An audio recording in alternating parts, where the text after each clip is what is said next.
Hi, hello everyone, and welcome to episode number 9 of From an Idea to an OutSystems app.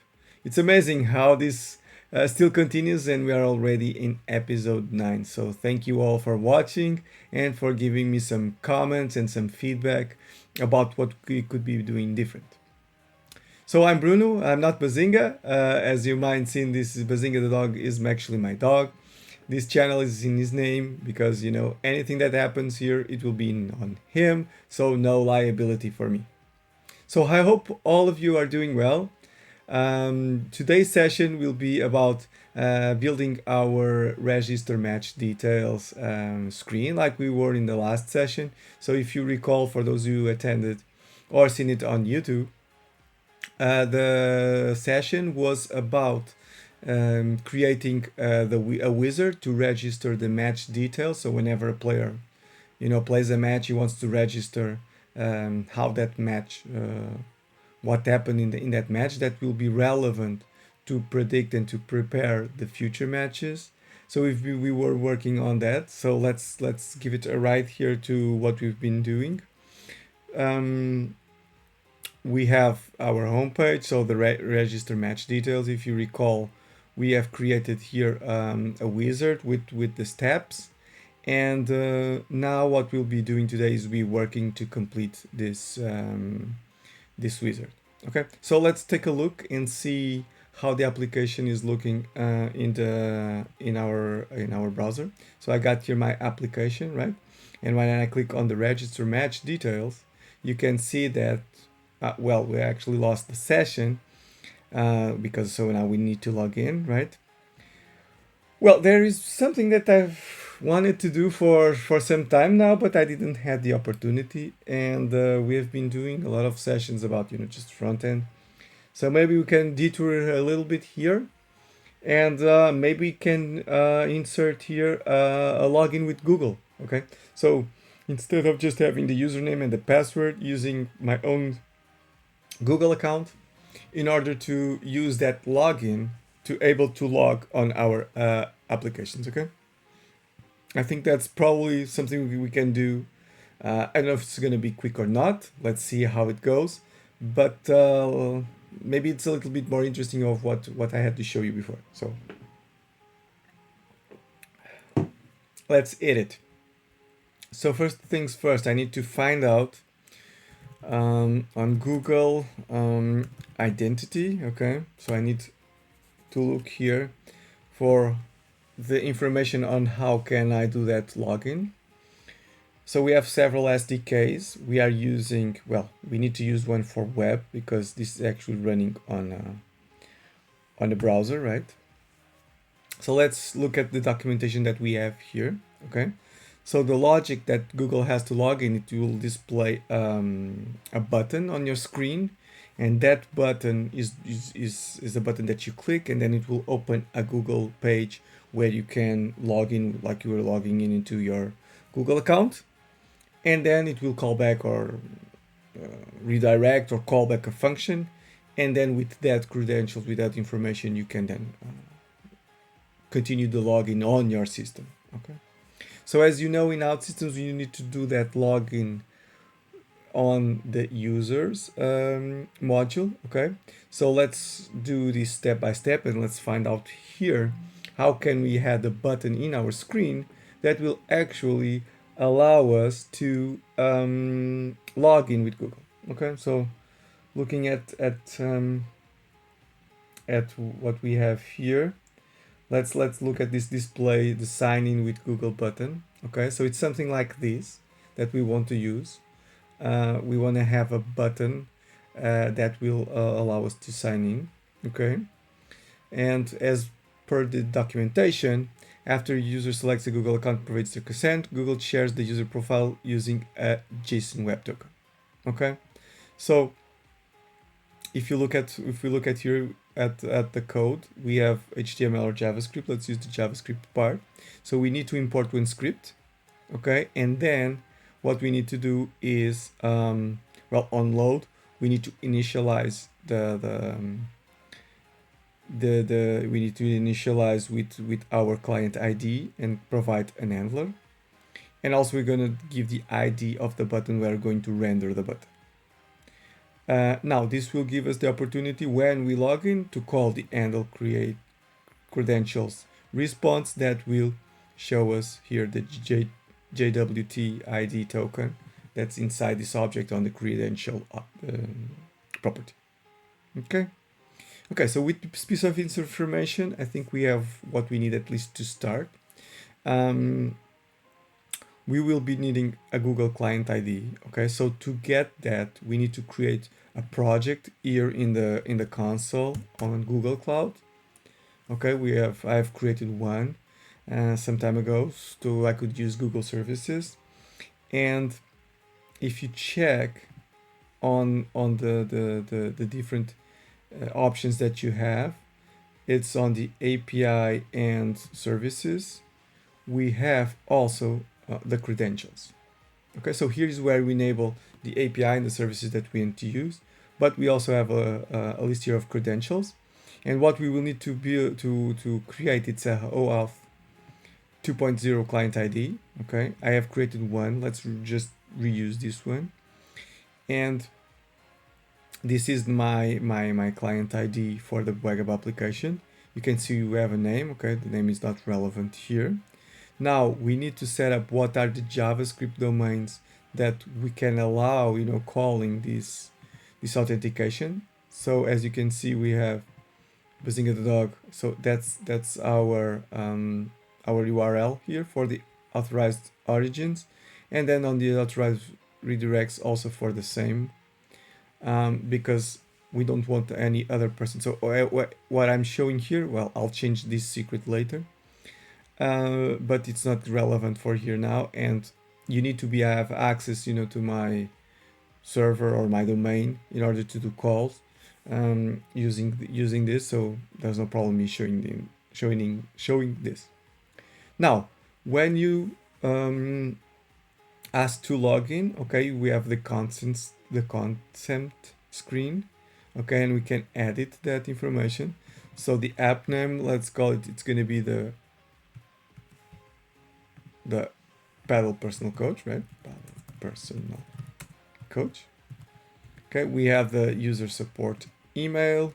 We could have a logo. I don't have it right now here. Now we can give more information about who is asking for the consent. Okay, so let's continue for now. Also, the scopes means what is the information or this authorization, what allows you to do. Okay, let's keep it like this. Test users, we don't need to add any test user here, and we have got the summary. And let's go back to dashboard.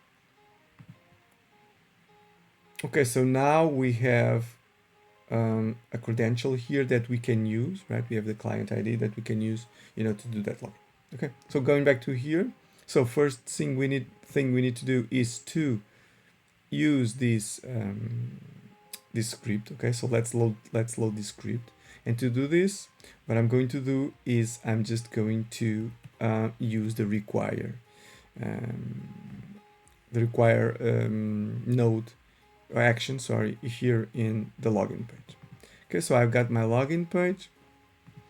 I'll reuse it for now. I'm not going to change the look and feel. And what I'm going to do is on my login, I'm going to on initialize. I already have it and on initialize here. Well, I have this is executing. Okay, and what I'm going to do, let's just check if we have on the system, if we have the require script. Okay, we don't have, so glad I did this. Require script, and I'm going to just use here, the require script, and what I'm going to call is this script. Okay, so this script will create the client, all the JavaScript code necessary to call, to use these Google objects that will allow us to do this faster. Now, looking at this, we shouldn't copy paste this, without knowing what we're doing. Okay, so on the window on load, we are going to run a function. Okay, so as you can see, we're going to initialize our object, and then what we're going to do is we're going to create a render button. And for that, we need to have a div in the screen that we can use as the target for that. So all the UI will be written by the script, so I'm not going to do anything. So Google has the control of what appears in that button. Okay. So to do this, and since we need an object on the DOM, the best thing we can do is use the onReady, because the onReady, it's the event where we are sure that elements are on the DOM. Okay. So let's create the onReady here. Where are we going to put this in the screen, in the UI? Okay, so I was thinking that maybe what we can do is we have the logo, we have the title. Maybe after the title, we could have our button there. So let's have this here, the login, the Google login. Okay, call it Google login. Okay, let's just check. Okay, it has one, I don't know why one call, but let's just fit all of this. Okay, nice. On the onReady, let's start writing our code. So we're going to run a JavaScript code node. And on this, what we're going to do is we're going to initialize it. Now, I'm just going to copy paste this here. And what we need to do is we need to set up the client ID. If you remember the client ID, it's already here. I'm just going to copy this. And what I'm going to do now is I'm going to paste this here. Oops. Oh, it didn't work as I expected. So let's see. I just copied this. Okay. And now I'm going to paste this if everything goes right. Now it is. Let's do a comma here. And well, on the callback, I have the handle credential response. Okay. So to do that, let's create that function here. Let's see how that function is defined here also. Okay, let's just copy paste this really quick. And let me just copy and just paste here. And let's ident this a little bit. So we're just gonna write this on the console log. Okay, last but not least, let's create the button. And to create the button, what we need to do is we need to define this. Okay. And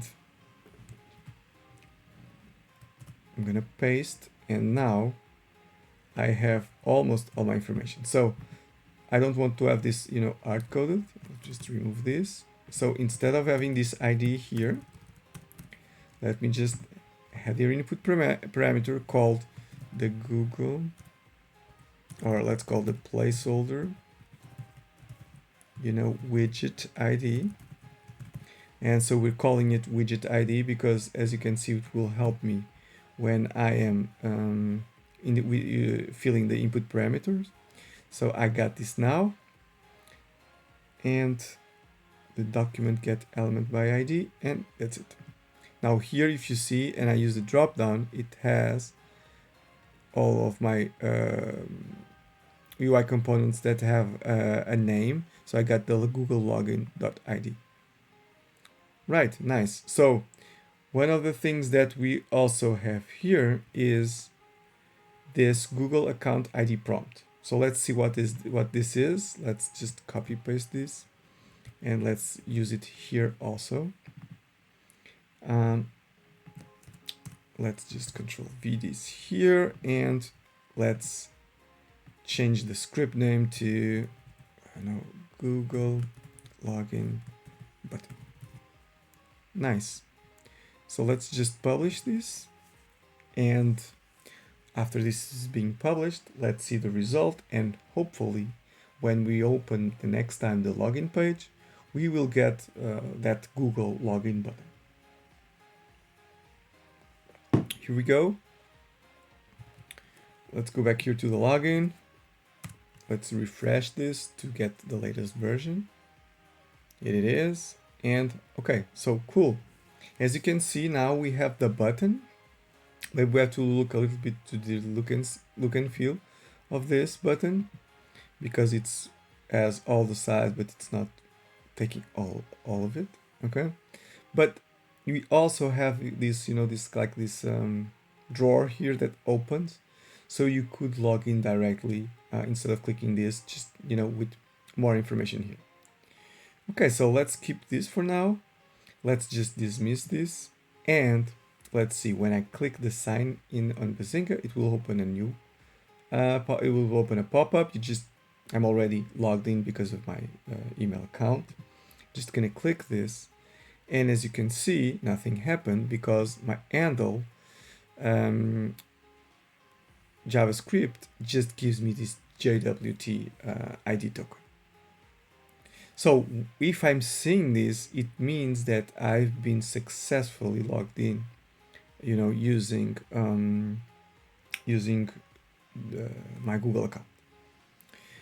Now, what happens is that it's not only necessary, just you logged in Google, right? You got this token, the JWT.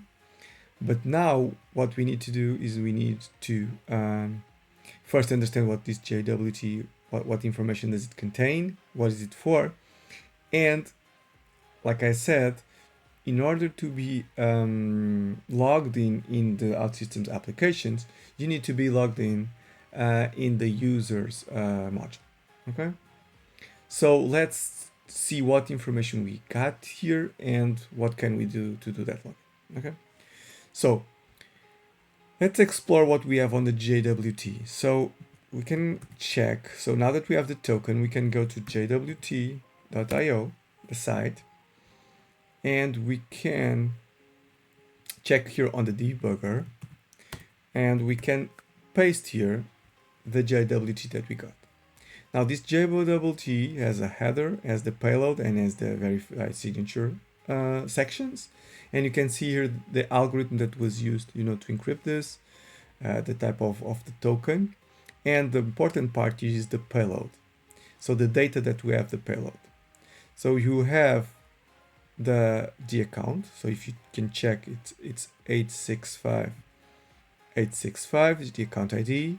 It also has the information about the email, that actually if it's a verified email, and it already gives us some information about the name and the picture that we can use to show, because this is what comes from logging into my Google account. It has a given name, a file name, it has more information here, the expiration time, and what we're going to do now is we're going to send this token to the server, okay? And on OutSystems side, we're going to do the same. We're going to decode this, and we're going to check if we are using the account ID, if it is correct. And also, we're going to be using the email to find what user has this email. And with that email, just log in on the user that is corresponding to this email. So let's see how we can do that. Going back to the Service Studio, we need to create, let's create here a server authentication. Let's create a new action called something like process JWT. Okay. And on this process JWT, I will receive the JWT token.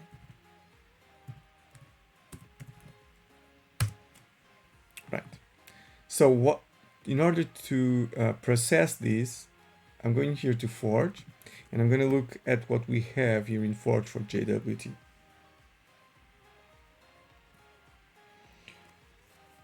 So while we're opening this, we have a question here.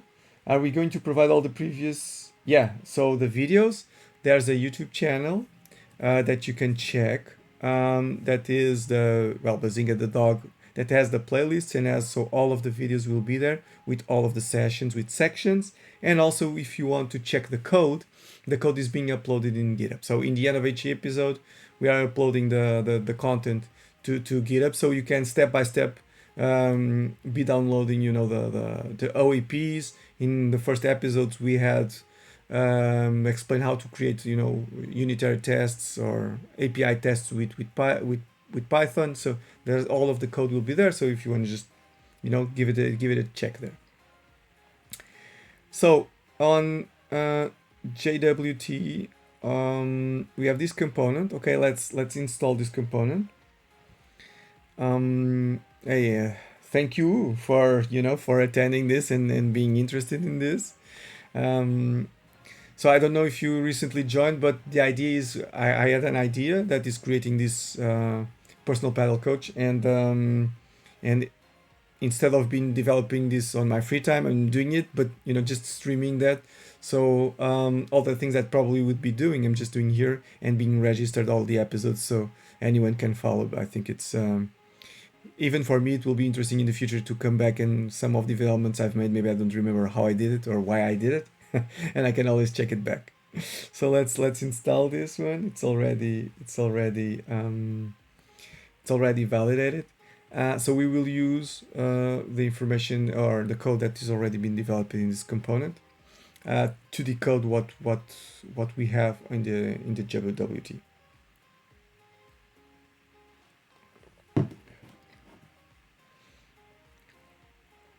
Cool.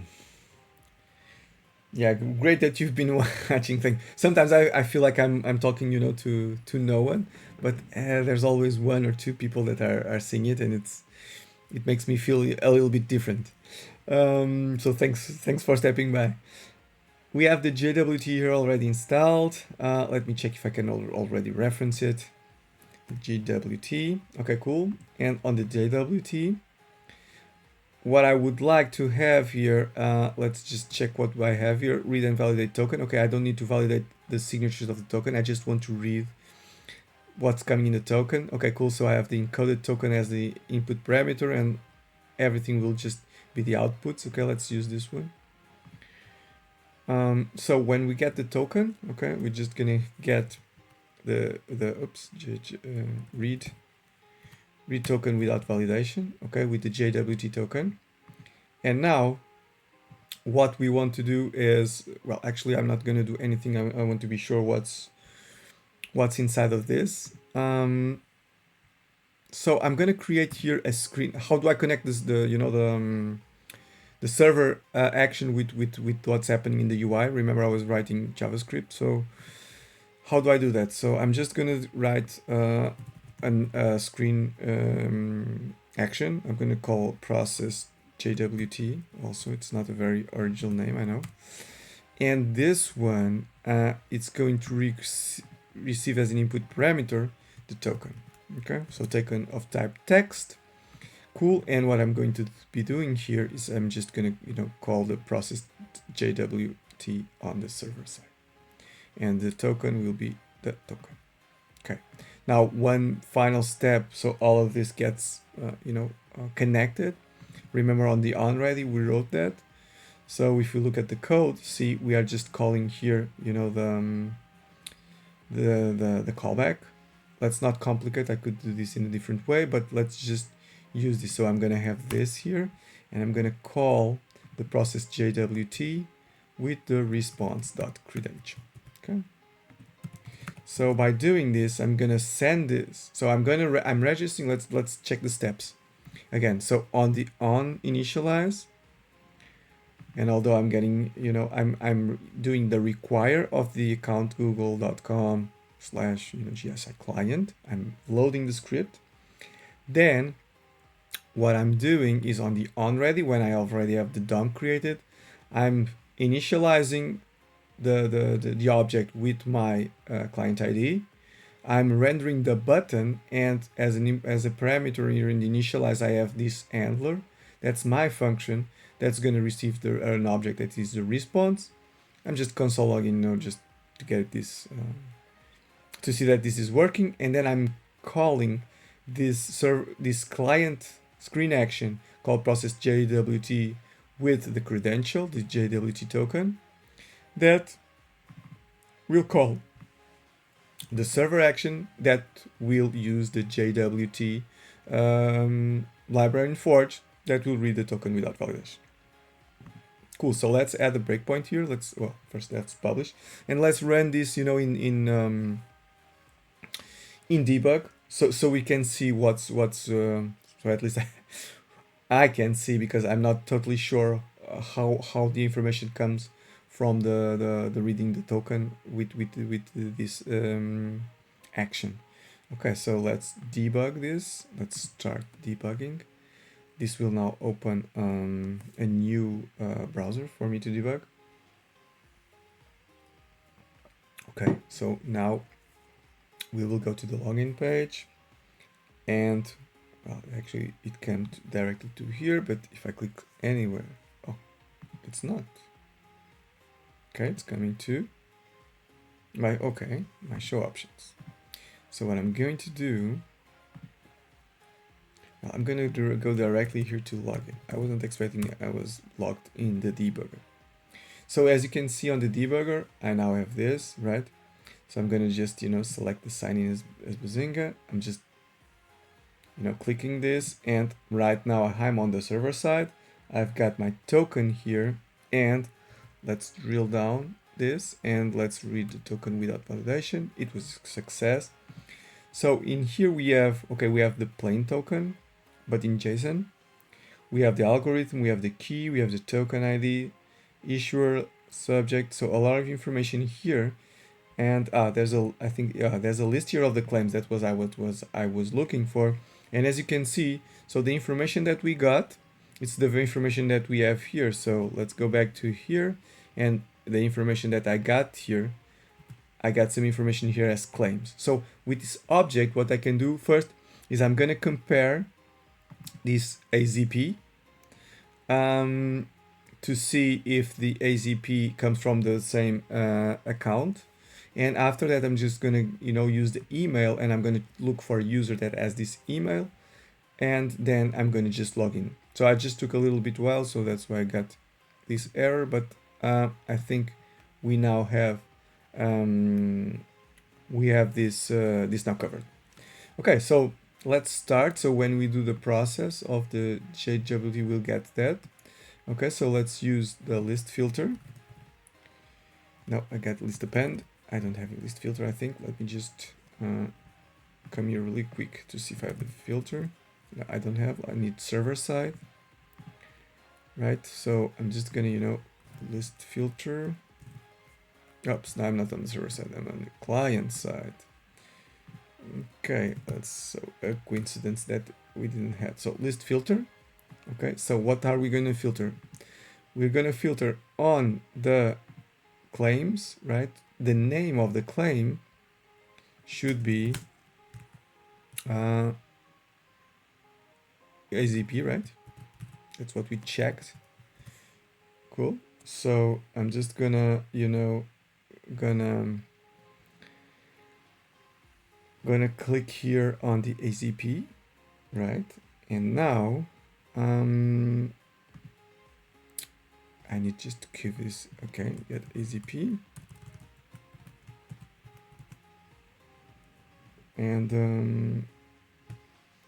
And after that, what I need to do is I'm going to check that value with my client ID. Okay. Now my client ID, I don't want, I've just already copy paste. And what I wanted to do is I want to, sorry, I got a little bit lost. Yeah, I need the client ID. That's what I was doing. Okay. So on the data, what I'm going to do is on the site properties, I'm going to create here a new site property, and I'm going to call this one the client ID. Okay, we could have this as a secret. I don't think so. I don't think we need that. Let's just check here the best name for this. Yeah, let's call it client ID. Okay. So we have now the client ID here. And what I'm going to compare is that get AZP with that client ID.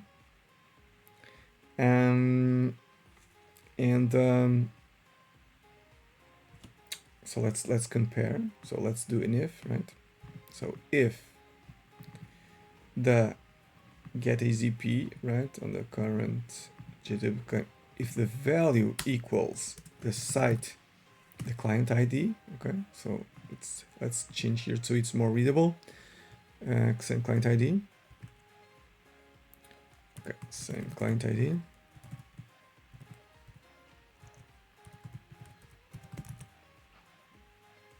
Okay, cool. So if not, we can stop the flow here. Maybe we can, you know, give an exception. We'll check that.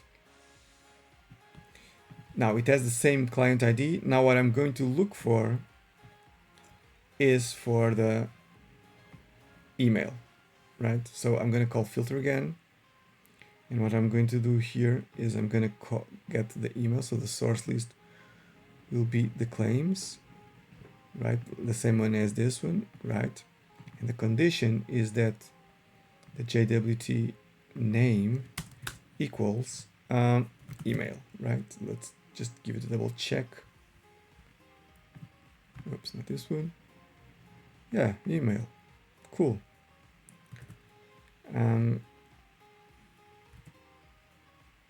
Just copy paste it to make sure. Okay. So whenever we're doing equal to string, that's always, you know, a little bit, you know, dangerous to do that. It can be can feel risky. So okay, we got the email. So this is the email, right? And now what we need to do is we need to look for this email in our user database. Now I got my users here. Let's look for the user on our database. You see that it has the isActive filter as true. I'm going to keep using it. And the email that I got is going to be equal to the email dot filter list current claim value. Okay, cool. So if I find this, I got my user ID. So let's get back here. Okay, so if I found, so let's check if this is not empty. Okay, so I'm going to say found user. So if this is true, it will continue. If it is false, no, it won't. Now, if it found the user, right, what we need to use is this system action. That's the login. Okay, so the login receives the user ID and just a flag saying if it is persistent or not. So just gonna use this one. And if we find the user, let's just, you know, login. So we're gonna log in the user, not with this user ID. Okay, we're gonna use the get users, the ID that comes from here. And on the persistent, let's say now it's well, let's say false for now. Okay, we don't want it to persist that much. Okay, and now we're gonna close, you know, the flow. Now, if it is false, we can, you know, end the flow. Maybe what we can do is create an exception, right? When we have this exception. Okay, so I think we can, well, we can actually do this, add this one here with the exception message saying, well, we can leave it as generic. There was an error with login, check service center for more details. And so let's not give too much, whenever it's logins, let's not give too much of clues of what happened. We never know what could be the source of that error, if it is just someone that there's something wrong with the login, or if it is some malicious attack or something like that. So, okay, so we have this. Let's just check again. So we're gonna read the token, get this value. Is it the same client ID? It is. On the let's check the email, look for the email on the user's database. If it found, I'm just going to do the login. Okay, so now if I'm doing the login, I want to redirect that on to the on the UI. So what I'm going to do here, let's do success login, or has success login, okay, as this value, and let's set this as true. Okay, otherwise it's gonna be false. Okay, set success. Okay, and now on this side, when I'm going to process the JWT, I'm going to process, and what I'm going to do is I'm going to check if it was a success, and if so, well, if not, I already had the exception. But if I have the success, what I'm going to do is I'm going to just go to the home page. Okay, so cool. Let's see this again. Maybe we can see this in debug to see if we're doing everything fine. If I would debug this right now, it wouldn't work, and you might be wondering why it wouldn't work, or maybe you already found it and you are screaming on the inside for letting me know what I forgot. The matter of fact is that I've created a site property that is the client ID that I didn't give any default value that I was going to compare here. So this would never be true. This would always be false. So what I'm going to do is I'm going here to my service center, and on service center I'm just gonna no, I'm gonna use this one. On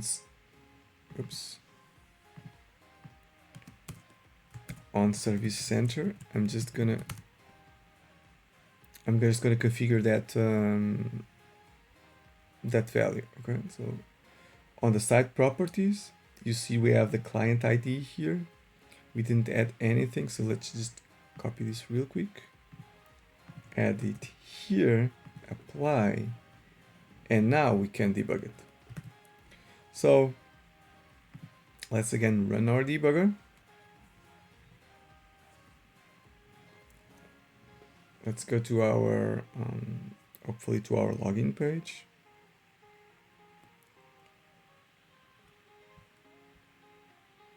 Okay, it's here. Cool. So let's go to the login page.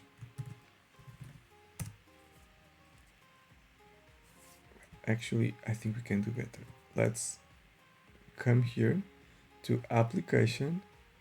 Let's on the storage, let's clear the site data. Okay, let's close this, and let's go to the home page. And now I'm going to the home page. I'm not logged in. I'm sent to the login page. I'm just gonna sign in as Bazinga the dog.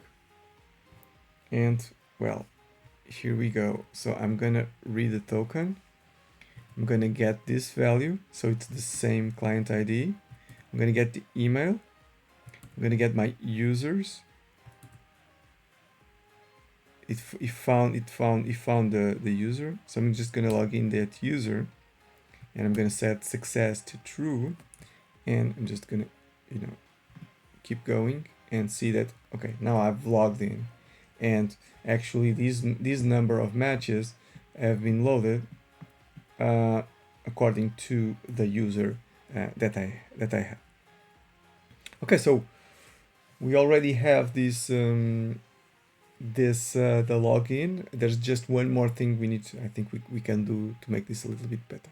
Okay, that is, well, let's just stop the debugging here, and what I need to do is, if you checked on the login page, let's just collapse this really quick. On the login, we now have the button, right, that's being rendered, but on the onReady, what we are doing is we are using this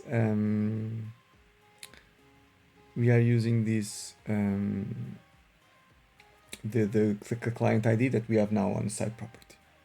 Okay, so let's do this differently. Okay, let's use fetch data from another source.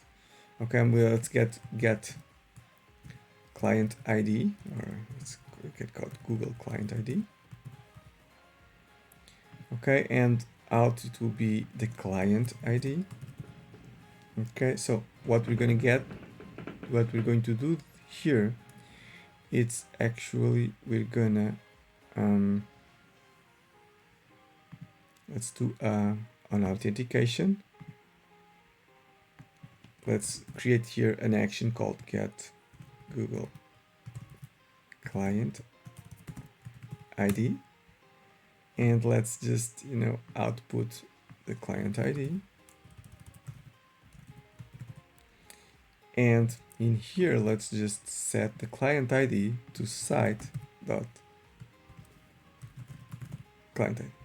So what I'm going to do is I'm just exposing my client ID that's on my site property using this data action.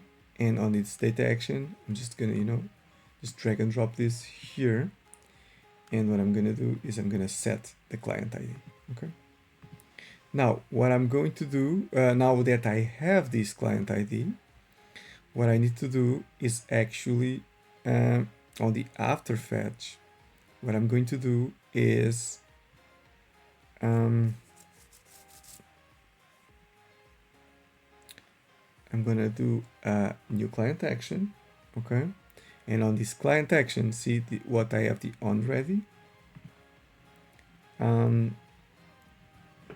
What I'm going to do is I'm gonna get the code that I have here on the on ready, and I'm just gonna on the after not this after fetch, on this after fetch, I'm just gonna calling this and just add here the client ID as a variable. Okay, and instead of having it hard-coded here, I'm just going to use this variable. Okay, so I'm going to call all of these, right? And that's it. So let's just publish this and let's see if this is now working.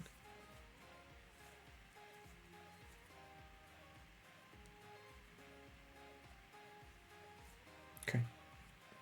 Now it has already been published. So let's open our login page. Okay. So let's clear the application storage. Let's clear everything. So this is clean. And we now have our Padel Coach. It's going to ask us to sign in as Bazinga. I'm going to click to sign as Bazinga. I'm going to click. And actually it didn't happen anything. So we got the token, right? Why didn't this work? Interesting. Okay, not working. So let's. Oh, it just took a little bit more time of what I was expecting. Okay, maybe it took some time. No, not syncing data. Okay, that's interesting. So let's just try to log in again.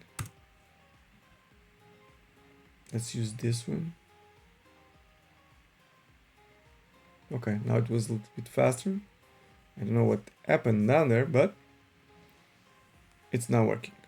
Okay, so, well, with this, well, all of my plans just went a little bit down the drain. I think it's a little bit late to start what I was going to do. I'm just actually letting you know what I was going to do. So I was going to create here 2 buttons.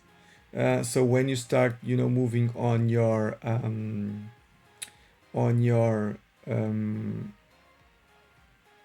wizard, it's usual to have a way to to go back and to go forth and we were going to do that. So just implement that, and also with a little bit of gimmicks here with a carousel, so you could swipe left or right, to change the question that you are in the wizard.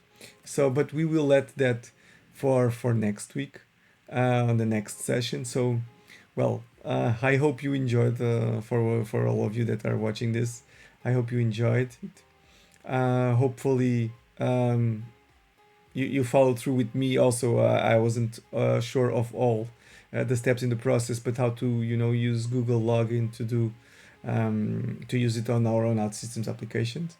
So now for me it's way faster to log in on this application. So all the video, when this ends, it will be available on Twitch, but it will be uploaded to that playlist in YouTube, and also the code will be uploaded. So everything that is client IDs, all of that will be removed, of course. Actually, in this code we don't have anything like that, but in all of the cases, all keys, all of those things are removed when they're uploaded to GitHub. So hope you enjoyed, and well, hope to see you in next session. So thank you very much, and have a great day. Thank you very much. Bye bye.